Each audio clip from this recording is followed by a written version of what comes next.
ಕರುನಾಡಿಗೆ ಇಂದು ಒಂದೇ ದಿನ double shock. CWRC ಆದೇಶವನ್ನೇ final ಎಂದ ಸಿಡಬ್ಲ್ಯೂಎಂಎ ಪ್ರಾಧಿಕಾರ.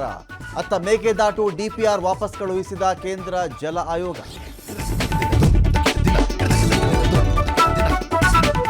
ಸದ್ಯಕ್ಕೆ ನೀರು ಹರಿಸದಿರಲು ರಾಜ್ಯ ಸರ್ಕಾರ ನಿರ್ಧಾರ. ಸರ್ವಪಕ್ಷ ಸಭೆಯಲ್ಲಿ ಚರ್ಚೆ ನಡೆಸಲು ಮುಂದಾದ ಸಿಎಂ. ಹೆಲಿಕಾಪ್ಟರ್ ಸರ್ವೆ ಮಾಡಲು ತಮಿಳುನಾಡು ಸಿಎಂಗೆ ಆಹ್ವಾನ. ಲಾಠಿ ಚಾರ್ಜ್ ಬಗ್ಗೆ ರಾಜ್ಯಸಭೆಯಲ್ಲಿ ಮಲ್ಲಿಕಾರ್ಜುನ ಖರ್ಗೆ ಆಕ್ರೋಶ. ಅಮಿತ್ ಶಾ ಅವರನ್ನ ಇಲ್ಲಿಗೆ ಎಳೆದು ತರುತ್ತೇವೆ. ಕೇಂದ್ರ ಗೃಹ ಸಚಿವರ ವಿರುದ್ಧ ಎಐಸಿಸಿ ಅಧ್ಯಕ್ಷ ಕಿಡಿ.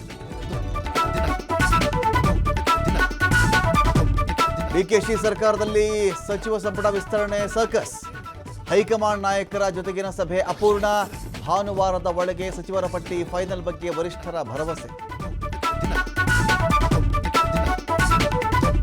ಮಧ್ಯಪ್ರಾಚ್ಯದಲ್ಲಿ ಮತ್ತೆ ಯುದ್ಧದ ಕಾರ್ಮೋಡ.